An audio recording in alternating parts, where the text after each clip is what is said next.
Sempat viral video pemotretan Arya Saloka dan Amanda Manopo di media sosial. Dalam video terlihat Amanda mengenakan dress yang terdapat belahan pada bagian paha. Amanda pun terlihat mengangkat satu kaki dan merangkul Arya Saloka. Sementara itu, Arya tampak melihat wajah Amanda Manopo.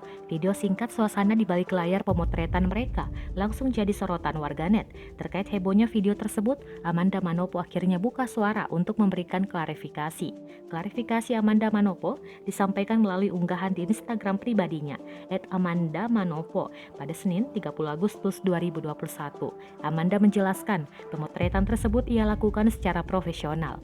Buntut dari pemotretannya itu, Amanda tidak akan lagi mengambil tawaran pekerjaan bersama Arya Saloka, terkecuali untuk kontrak sinetron Ikatan Cinta yang mereka bintangi. Ia menulis keputusannya tersebut demi kebaikan bersama.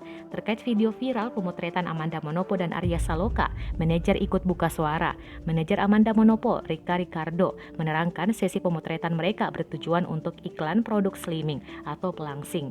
Rico Ricardo menegaskan pose Amanda dilakukan sesuai arahan saat pemotretan. Menurutnya, banyak artis yang juga melakukan pose serupa saat pemotretan. Ia pun menyebut warganetlah yang justru membuat spekulasi-spekulasi hingga heboh.